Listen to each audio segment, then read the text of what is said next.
Baik, sahabat-sahabatku, teman-teman yang saya cintai karena Allah, mari kita membaca bersama-sama hadis yang ke-36. An Abi Hurairah radhiyallahu anhu, anin Nabi sallallahu alaihi wasallam qala, man naffasa 'an mu'minin qurbatan min qurabid dunya, naffasallahu anhu qurbatan min qurabi yaumil qiyamah, wa man yassara ala mu'sirin yassarallahu alaihi fid dunya wal akhirah, wa man satara musliman satarahullahu fid dunya wal akhirah. Wallahu fi aunil abdi ma kana al abdu fi auni akhihi, wa man salaka tariqan yaltamisu fihi ilman sahhalallahu lahu bihi tariqan ilal jannah, wa majtama'a qaumun fi baitin min buyutillah yatluna kitaballahi wa yatadarasunahu bainahum illa nazalat alaihimus sakinah wa ghashiyatuhumur rahmah wa haffathumul malaikah wa dzakarahumullahu fi man 'indah wa man batta bihi 'amaluh lam yusri' bihi nasabuh. Masyaallah. Ini hadis yang sangat bagus sekali, terutama dalam kata dzakarahumullahu fi man 'indah. Orang-orang yang akan disebut oleh Allah Subhanahu wa taala di sisinya, orang-orang yang namanya disebut-sebut ya kepada seluruh penghuni langit, Allah ridha kepadanya, subhanallah. Baik, mudah-mudahan kita bisa mengamalkan apa yang terdapat di dalam hadis ini, karena hadis yang begitu luar biasa agung ya, Masya Allah. Dan ini berkenaan dengan kehidupan kita sehari-hari. Kita lihat dari perawi hadis, ibu-ibu, perawi hadis ini adalah Abu Hurairah, dan kita sudah pernah belajar siapakah Abu Hurairah. Kemudian di sini Nabi kita Muhammad sallallahu alaihi wasallam, beliau mengatakan, man naffasa an mu'minin. Kalau ada di antara ibu-ibu lafadznya, kalau di dalam kitab yang saya pegang atau yang ibu-ibu pegang ini, man naffasa an mu'minin. Kalau di dalam kitab Jami'ul Ulumi wal Hikam karya ta'lif al-Imamul Hafidh Al-Fiqh Zainuddin Abil Faraj Abdurrahman bin Shihabuddin Al-Baghdadi Summat Dimashqi As-Sahr bin Rajab,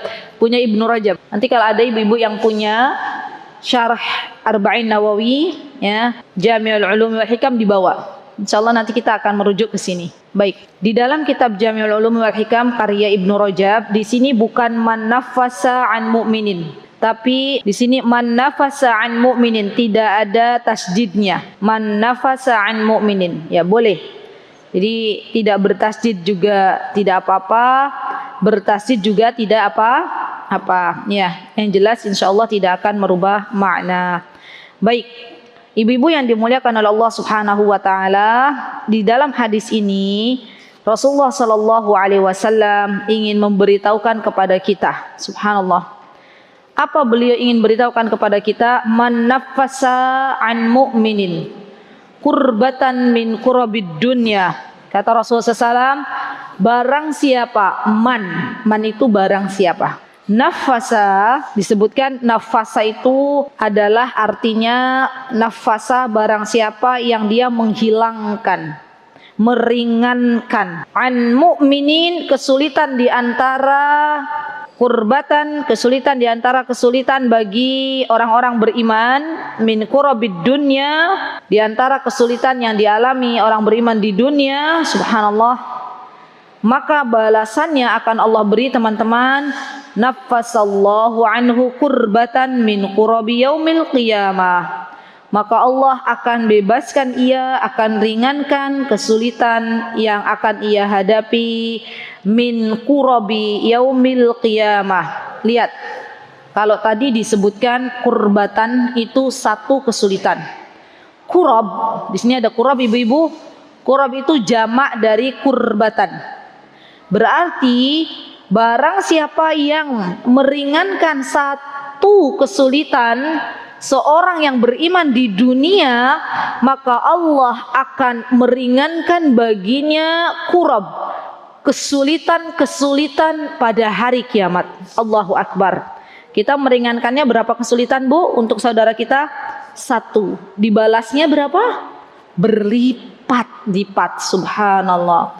Kalaulah bukan karena kebaikan Allah, maka ini tidak mungkin. Ya, subhanallah. Kemudian Ibnu Rajab di dalam kitab beliau Jami'ul Ulumi wal Hikam, beliau mengatakan, apa sih arti kurbah? Ya, kurbatan itu apa? Kata beliau, kurbatan itu adalah asyiddatul 'azimah alladhi tawaqqa'a sahibaha fil karb wa tanfisiha an yukhaffifa anhu minha ma'khudun min tanfisil khanaq ka'annahu yarkha lahul khanaq hatta ya'khudhu nafsan wa tafrij a'zamu min dhalik.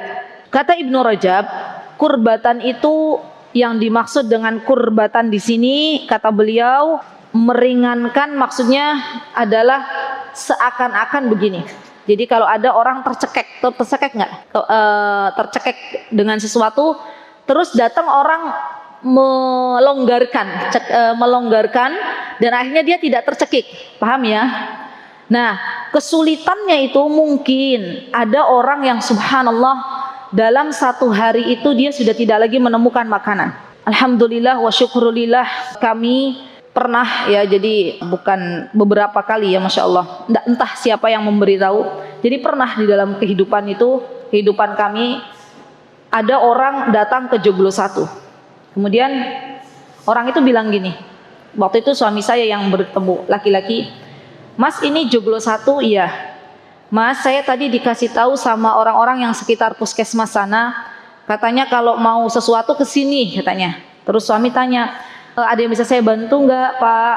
Tuh, apa kata bapaknya? Subhanallah, ini pelajaran untuk kita. Mas, ada beras enggak? Saya nanti malam tuh sudah nggak ada beras untuk bisa dimakan. Subhanallah. Dan ternyata ada saudara-saudara kita, Bu, yang memang untuk makan saja, untuk nanti malam harus berpikir dan harus mencari.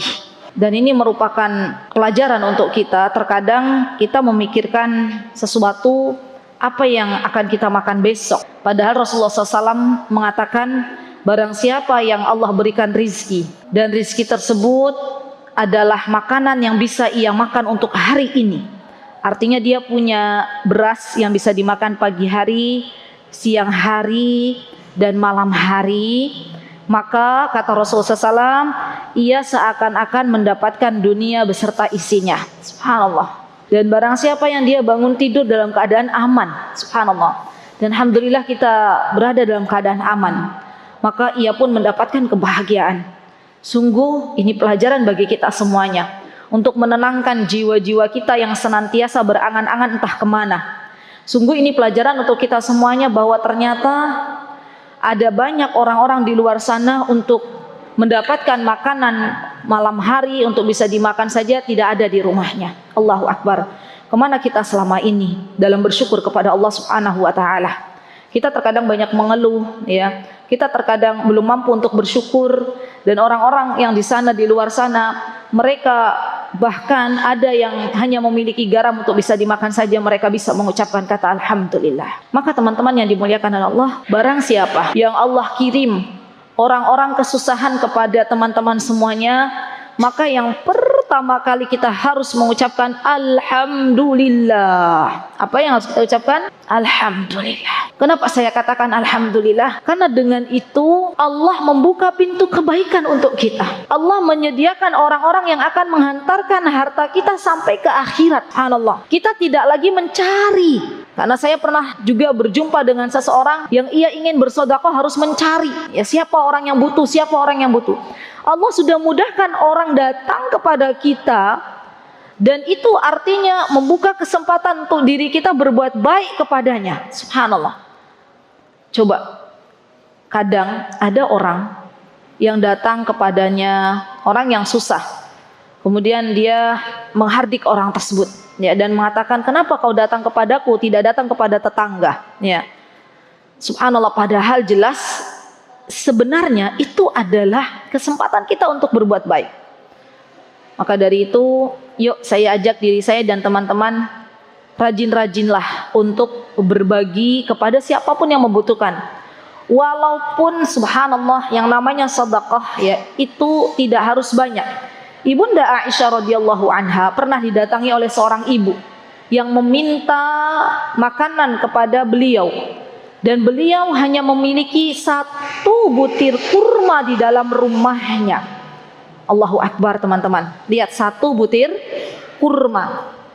Dan Ibunda Aisyah memberikan kurma tersebut kepada ibu yang meminta-minta, ini saya kasih kurma ini. Dan subhanallah, ibu tersebut membagi 2 kurma tersebut, diberikanlah kepada anaknya.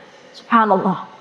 Jadi lihat teman-teman, betapa meringankan beban seseorang itu mudah jika kita mau. Ya, subhanallah. Dan ingat, ternyata ketika kita mencoba membantu atau mencoba meringankan beban yang ada di pundak kaum muslimin, saudara-saudara kita, maka Allah akan menjadikan untuk kita semuanya kemudahan ketika kita berada di hari kiamat. Teman-teman yang dimuliakan oleh Allah Subhanahu wa taala, Rasulullah sallallahu alaihi wasallam pernah menggambarkan tentang sebuah kejadian yang dahsyat yang akan terjadi pada hari kiamat. Mari kita mendengarkan apa yang disabdakan oleh Rasulullah SAW. Kata Rasulullah SAW, yajma'ullahu al-awwalina wal-akhirin fi sa'idin wahidin. Subhanallah, Allah Azza wa Jal akan mengumpulkan orang-orang yang terdahulu, maksudnya dari zaman Nabi Adam alaihissalam, dan orang-orang yang terakhir maksudnya adalah dari umat Nabi kita Muhammad sallallahu alaihi wasallam, fi sa'idin wahidin, di dalam tanah yang datar. Jadi besok nih Bu, hari kiamat nanti itu bumi itu tidak seperti sekarang ada bangunannya, beda. Nanti semua kita akan dikumpulkan di tanah yang datar. Dan di sana subhanallah, fayusmi'uhumud da'i, ada malaikat yang bertugas menyeru para manusia, menyeru manusia. Dan di dalam riwayat lain ada api yang datang dari arah Yaman, dari daerah namanya Aden. Dulu waktu kami di Yaman tuh ada memang daerah yang namanya Aden. Dan saya diberi kabar oleh teman, kawan yang berasal dari Aden. Aden itu selatan bagian Yaman. Kata beliau, ternyata di Aden itu ibu-ibu, subhanallah, ini apa yang dikatakan Rasulullah itu pasti benar. Kita harus yakin. Karena Rasulullah SAW ketika itu mengatakan nanti akan keluar api dari Aden menggiring manusia ke mahsyar. Dan kawan saya berkata, ternyata di Aden itu ditemukan adanya gunung di dalam laut. Ya. Orang-orang mungkin akan berpikir bagaimana api akan muncul, sedangkan Aden kelihatannya adalah lautan. Jadi Aden itu kota di mana dia dekat dengan laut. Tapi ternyata setelah diteliti, di dalam lautan itu ada gunung, ya. Dan kita tahu kita tahu bahwa gunung itu menimbulkan apa? Api. Kalau misalnya dia meletus, ya. Dan dari sanalah nanti api menggiring semua manusia dari zaman awal, dari zaman Nabi Adam sampai zaman Nabi Muhammad sallallahu alaihi wasallam. Wa yunfidhuhumul basar. La haula wala quwata illa billah. Kemudian manusia yang digiring tersebut, ia menerka-nerka dengan penglihatannya, menjangkau pandangannya, ada apa ini ya kira-kira, Masya Allah. Wa tadnus syamsu minhum. La haula wala quwata illa billah. Dan matahari didekatkan sedekat-dekatnya. Allahu Akbar. Bu, tubuh kita ini untuk menahan suhu 53 derajat saja rasanya tidak kuat. Subhanallah. Orang Indonesia jangankan 53 derajat, 45 saja sudah banyak yang mengeluh. Bagaimana ketika matahari didekatkan sedekat-dekatnya dengan manusia? Dan keadaannya manusia pada waktu itu berbeda-beda sesuai amalannya.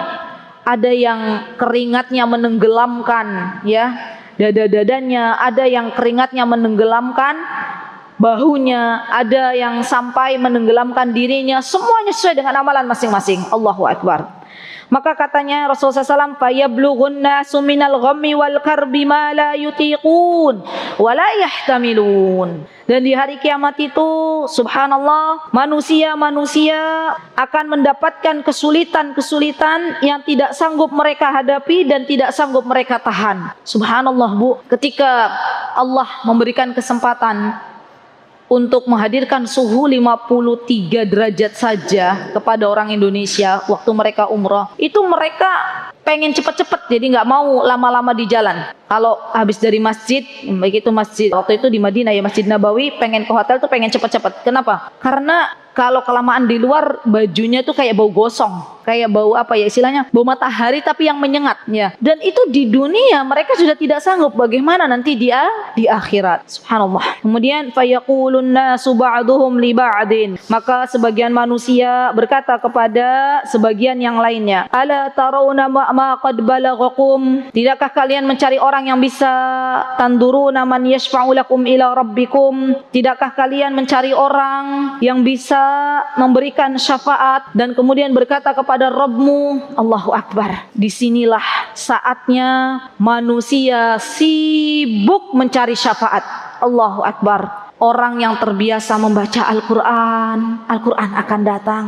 Mana sahibku, mana yang biasa membacaku di pagi hari, di siang hari dan di malam hari, aku akan memberikan syafaat kepadanya. Orang yang biasa membaca surah Al-Baqarah dan Al-Imran, maka surah Al-Baqarah dan Al-Imran itu akan berubah menjadi awan yang menaunginya. Subhanallah. Dan mencari sahibnya. Mana orang-orang yang biasa di dunia membaca Al-Quran?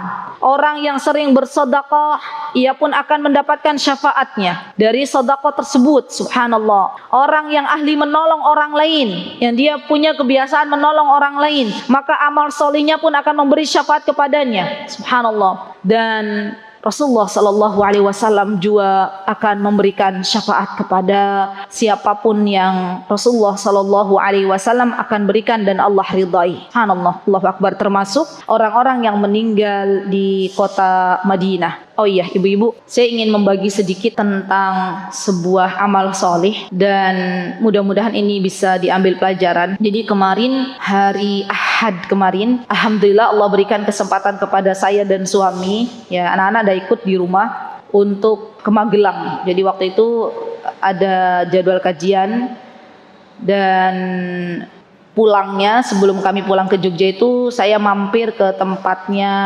alumni jamaah umrah yang suaminya meninggal dunia, yang kemarin pernah ibu-ibu dengar kan.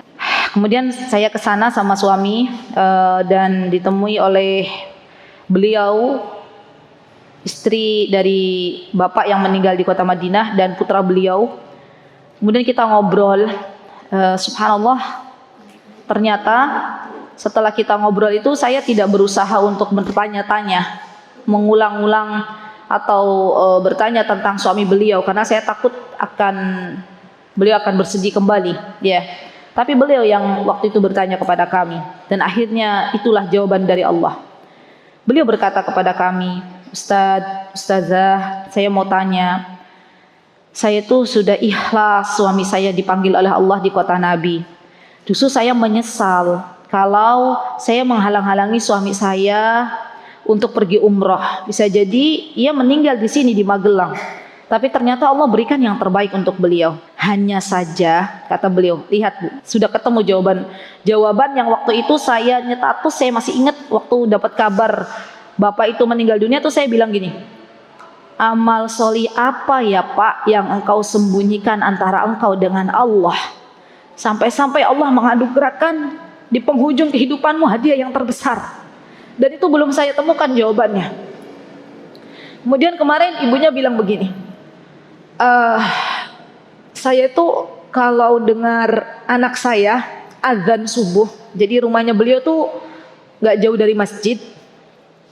Kalau saya dengar anak saya azan subuh, Ustazah, saya keinget lagi sama suami saya, karena memang suaranya juga mirip ya. Dan kata ibu itu, suami saya termasuk orang yang mesti itu bela-belain untuk salat jamaah di masjid. Terutama untuk salat subuh, beliau berangkat 10 menit sebelum azan. Dan beliau yang menjadi muadzin. Ya Masya Allah. Pernah suatu hari katanya beliau, kakinya sudah bengkak, tapi suami saya memaksa dirinya untuk pergi ke masjid. Dan akhirnya ketika akan memasuki masjid terjatuh, ya. Subhanallah. Kemudian subhanallah, ibu itu berkata, ya, bahwa suaminya itu Masya Allah sangat sayang kepada orang-orang yang ada di masjid, Masya Allah. Kemudian saya katakan kepada ibu tersebut, oh mungkin ini diantara faktor yang Allah ridho kepada beliau. Beliau menjaga salatnya, beliau pun muadzin, tidak terlambat salat, 10 menit sebelum waktu salat masuk beliau sudah ada di masjid standby. Dan beliau pun Masya Allah Tabarakar Rahman, orang-orang yang sangat sayang kepada sesamanya. Subhanallah. Rahimahullahu rahmatan wasi'ah. Semoga Allah merahmati beliau dan semoga Allah meluaskan kubur beliau. Semoga Allah Subhanahu wa taala menempatkan beliau di surga firdaus tertinggi. Amin, Allahumma amin. Jadi ibu-ibu yang dimuliakan Allah, semua kita itu harus punya amalan yang bisa kita andalkan. Kalaulah kita bukan termasuk ahli siam, kalaulah kita bukan termasuk orang yang rajin sholat bangun malam, kalaulah kita bukan termasuk orang yang punya waktu misalnya untuk banyak membaca Al-Quran, minimal di antara amalan yang bisa kita unggulkan di hadapan Allah adalah menolong orang. Ya, menolong orang.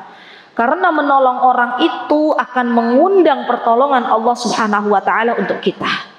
Barang siapa yang memudahkan urusan saudaranya, maka Allah pun akan memudahkan urusannya. Subhanallah. Dan di antara cara untuk memudahkan orang itu banyak caranya, Bu. Apa misalnya ada orang nggak punya uang untuk makan, kita bantu. Ada orang butuh pekerjaan, kita bantu. Ada orang misalnya dia butuh solusi, butuh nasihat, kita bantu.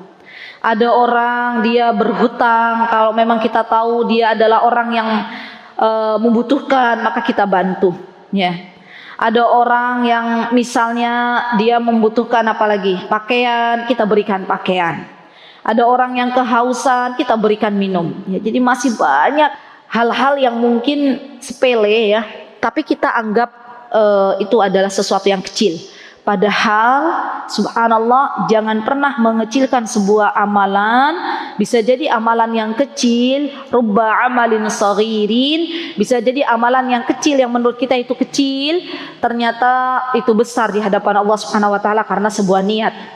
Dan jangan pernah menyombongkan amal solih yang kita lakukan, karena sesungguhnya bisa jadi amal solih yang besar yang kita lakukan ternyata kita ada ria di dalamnya dan menjadi kecil di hadapan Allah Subhanahu wa taala. Subhanallah. Dulu ya Abu Hurairah pernah mengatakan dari Rasulullah SAW, kata Rasulullah SAW, dulu ada kana tajirun, ada seorang pedagang. Tajir itu pedagang yang dia hobinya itu menghutangi orang. Ya Masya Allah. Ada nggak kira-kira zaman sekarang pedagang yang terkenal kalau mau hutang datang aja ke fulan, datang aja ke fulana, dia biasa hobi menghutangi orang. Ya. Jadi memang dulu ada pedagang yang hobinya memberikan hutang kepada orang lain. Fa idza ra'a mu'siran, kalau dia melihat ada orang yang kesusahan, qala li sibyani, dia akan mengatakan kepada anaknya, tajawazu anhu. Ya, kepada anaknya dikatakan kepada anaknya, misalnya melihat sesuatu yang orang kesusahan, ya berikan hutang dan biarkan hutang itu jangan kau tagih. Ya. La'allallaha an yatajawaza 'anna. Dan berharap ketika kita tidak lagi menginginkan hutang yang pernah kita hutangkan itu kembali kepada kita, artinya kita ikhlaskan hutang yang ia hutang kepada kita, sudah saya hitung dengan sedekah, maka dengan itu kita berharap, kata pedagang itu, Allah akan menggugurkan dosa-dosa dari kita. Fatajawazallahu anhu, maka Allah pun gugurkan dosa-dosanya. Allahu Akbar. Subhanallah. Subhanallah. Ini adalah keunikan tersendiri ya. Subhanallah, ada orang yang memang hobinya memberikan hutang ya, tapi hati-hati juga jangan memudahkan kita semuanya di dalam kehidupan ini untuk berhutang. Karena yang namanya hutang itu awalnya sedikit, lama kelamaan akan menjadi pola kebiasaan. Kita lihat kondisi kita masing-masing. Kalaulah misalnya kebutuhan yang kita inginkan, bukan yang kita inginkan, yang kita butuhkan sudah tercukupi, maka jangan berhutang. Jangan berhutang untuk sesuatu dari sebuah keinginan, ya. Dan jangan bermudah-mudahan untuk berhutang, karena orang yang memiliki hutang dan dia meninggal dunia pada waktu di zamannya Nabi kita Muhammad SAW, maka Rasulullah SAW tidak mau menyolatinya sampai ada yang membayarkan hutangnya. Lihat. Dan orang yang berhutang, kalau dia belum membayar hutangnya sampai nanti di akhirat, maka ini adalah di antara jalan yang menghalangi dia dari surganya Allah Subhanahu wa taala. Ya. Sehingga tidak bermudah-mudahan atau berhutang. Jadi kalau ada di antara kita hobi menghutangi orang-orang, maka jangan sampai kita aji mumpung. Oh, mumpung dia mau menghutangi orang-orang, akhirnya datang berhutang. Ya, tidak juga demikian. Baik. Akhwati fillah rahimani wa rahimakunallah. Sebentar.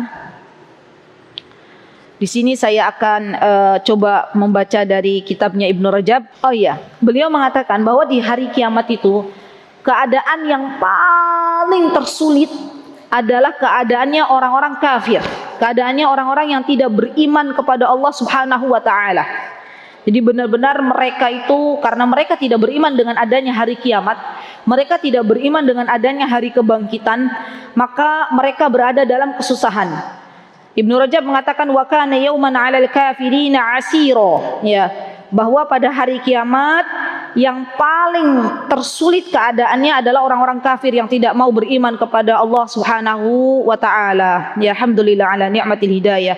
Kita bersyukur kepada Allah atas nikmat hidayah ini, dan semoga Allah Subhanahu wa taala memberikan kepada kita semuanya nikmat hidayah ini sampai Allah wafatkan kita dalam keadaan husnul khatimah. Amin amin Allahumma amin. Baik. Kemudian Rasulullah sallallahu alaihi wasallam bersabda setelah beliau mengatakan man nafasa an mu'minin kurbatan min kurabid dunya nafasallahu anhu kurbatan min kurabi yaumil qiyamah.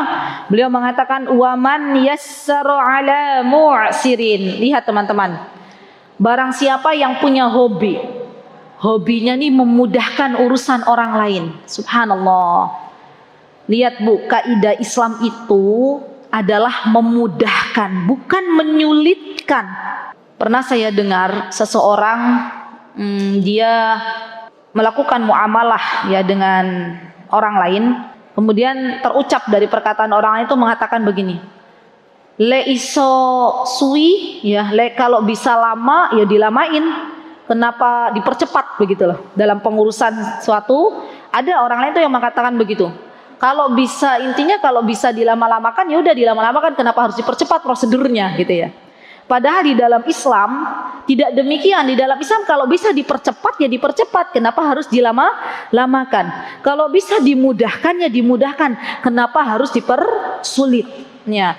Karena orang-orang yang memudahkan urusan orang lain, subhanallah, yassarallahu alaihi fid dunya wal akhirah. Lihat, balasannya Allah akan memudahkan semua urusan dia di dunia dan di akhirat. Jadi barang siapa yang ingin mendapatkan pertolongan Allah di dunia dan di akhirat, dengan dimudahkan segala urusannya, mudahkan urusan orang lain.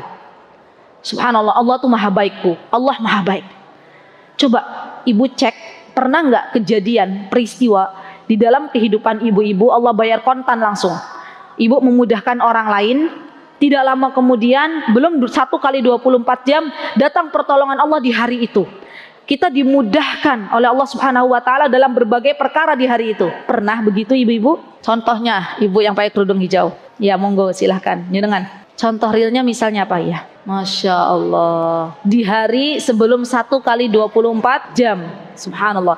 Dan kemudahan itu teman-teman ternyata bukan hanya masalah materi, tapi kemudahan untuk kita di hari itu bisa baca Al-Quran. Itu kemudahan. Karena kalau uang akan kita tinggalkan, tapi kalau rizki akhirat akan kita bawa mati. Subhanallah. Kita memudahkan urusan orang lain, kemudian di hari itu kita dimudahkan untuk salat duha misalnya. Subhanallah. Kita memudahkan urusan orang lain, di hari itu pula kita dimudahkan untuk birrul walidain, yang mana pahalanya akan kita bawa nanti sampai kita meninggal dunia. Subhanallah. Jadi urusan kemudahan ini cakupannya lebih luas ya, lebih luas. Baik Allah akan berikan kemudahan dalam bentuk materi ataupun Allah berikan dalam bentuk yang lainnya. Ya subhanallah. Yang pasti Allah akan berikan kemudahan baginya di dunia dan di akhirat. Jadi mindset kita harus dirubah nih. Apa mindset kita? Yuk memudahkan urusan orang lain. Termasuk ibu-ibu di dalam kasus jual beli. ya jual beli, para pedagang yang ada di pasar. Kalau kita menjual dengan mudah, itu lebih baik daripada menyulitkan orang lain. Kalau kita bisa membeli ya dengan cara tidak menawar, terutama di pasar-pasar tradisional, itu lebih baik daripada kita tawar padahal untungnya hanya 2.000 perak. Dan Allah akan mudahkan, subhanallah. Katakan dalam diri kita, kalau kamu mau dimudahkan oleh Allah, mudahkan urusan orang lain. Wahai jiwa, kalau engkau tidak mau dipersulit oleh orang lain, jangan menyulitkan orang lain. Subhanallah. Terus kita katakan, itu nanti akan menjadi pola di dalam kehidupan kita. Subhanallah, subhanallah. Dan akan datang banyak pertolongan Allah dari arah yang tidak kita duga-duga. Kita akan dibuat terkejut oleh Allah. Ya Rabb, ternyata ketika kita itu berada dalam sesuatu yang kita berdoa, ya Allah saya butuh ini nih misalnya. Ya Allah saya butuh tanah untuk bangun masjid. Allah datangkan orang dan berkata, saya punya tanah untuk diwakafkan misalnya. Ketika kita butuh pekerjaan misalnya, kemudian kita minta kepada Allah Subhanahu wa taala, tiba-tiba Allah datangkan orang dan mengatakan, "Mbak, mau kerja sama saya?" Itu di antara bentuk kemudahan-kemudahan yang Allah berikan. Dan cek evaluasi diri kita masing-masing. Kalau kita mengalami kesulitan, mungkin kita pernah menyulitkan orang lain. Ya, beristighfarlah kepada Allah, mohonlah ampun kepada Allah Subhanahu wa taala. Baik, dan ada sebuah kaidah al-jaza'u min jinsil amal.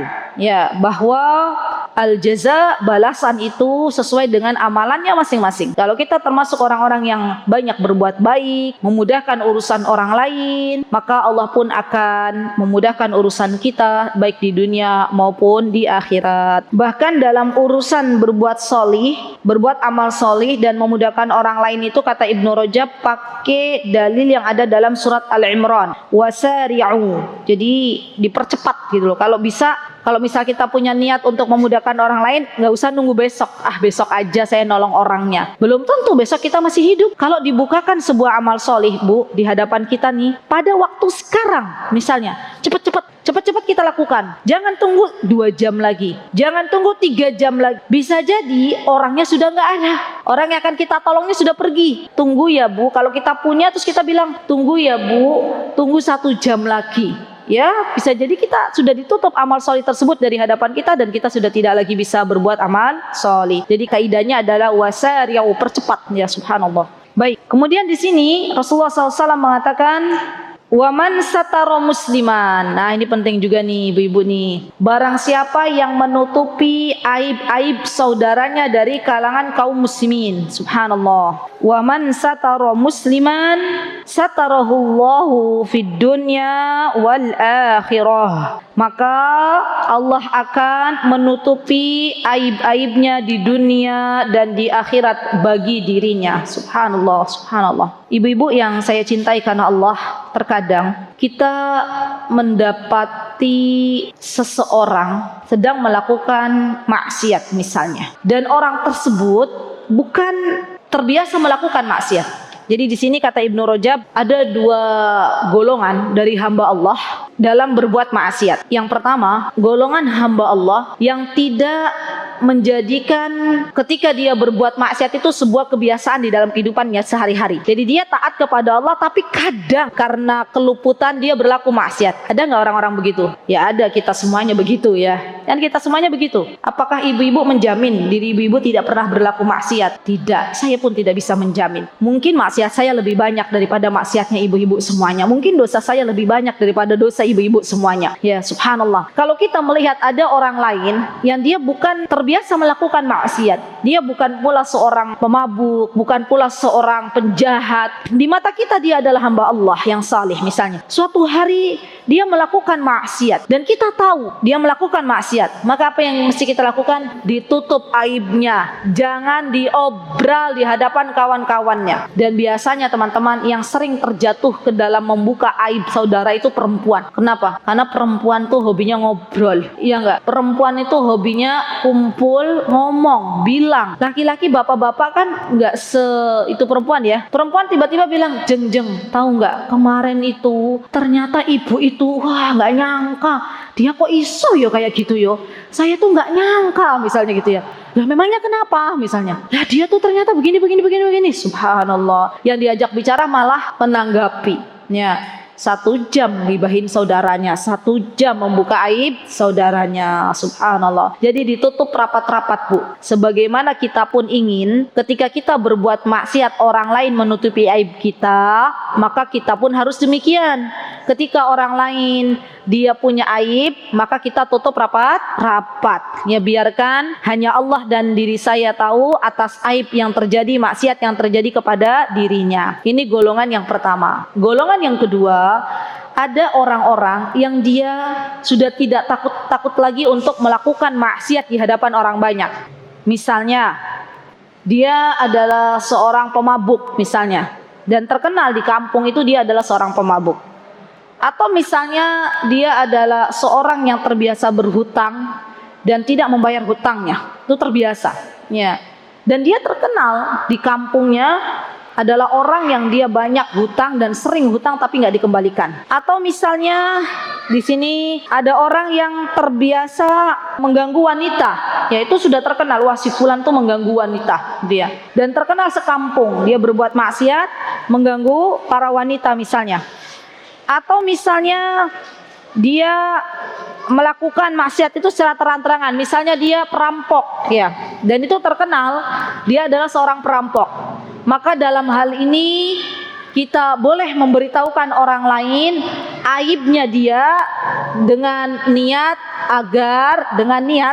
apa?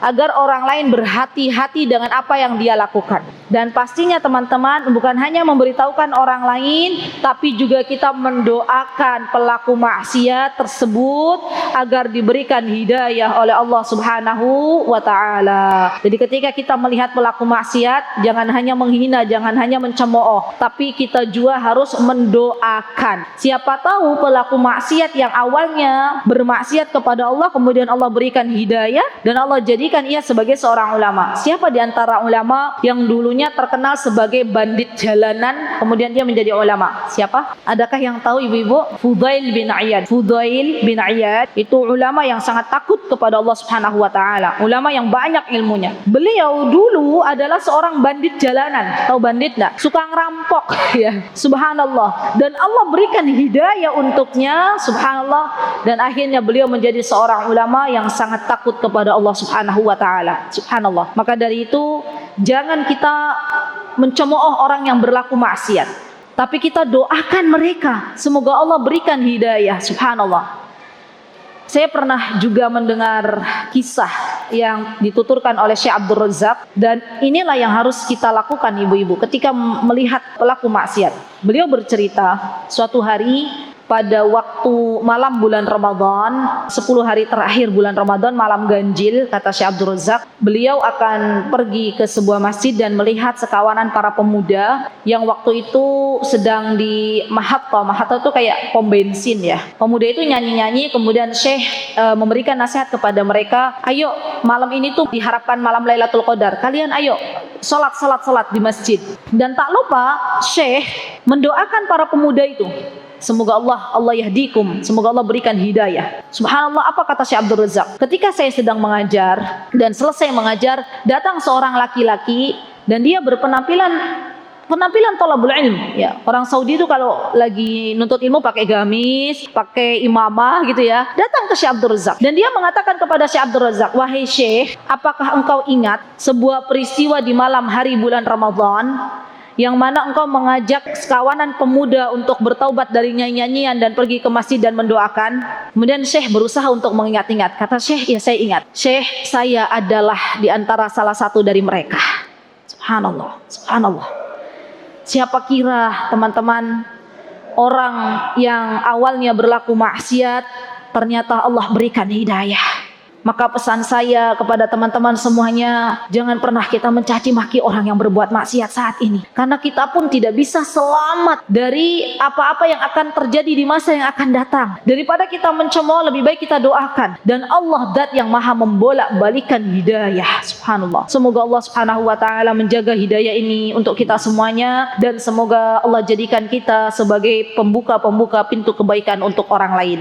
Amin. Allahumma amin. Baik, satarahullahu fid dunya wal akhirah. Teman-teman, barang siapa yang dia hobinya menutupi aib saudaranya, maka Allah akan menutupi aib dia di dunia dan di akhirat. Subhanallah. Pengen nggak kita ditutupi aib kita oleh Allah? Pengen nggak, Bu? Kalau aib kita itu dibuka oleh Allah, maka tidak ada satupun. Dan kalau dosa itu ada baunya, dosa maksiat kalau ada baunya, kan nggak ada ya sekarang ya. Kalau ada baunya, maka tidak ada satupun, kata Imam Ibnul Qayyim, yang mau duduk di samping kita. Kenapa? Karena saking banyaknya dosa kita dan saking bau busuknya diri kita karena dosa yang kita lakukan. Kenapa orang lain memandang baik saat ini kepada kita? Karena Allah zat yang menutupi aib-aib kita.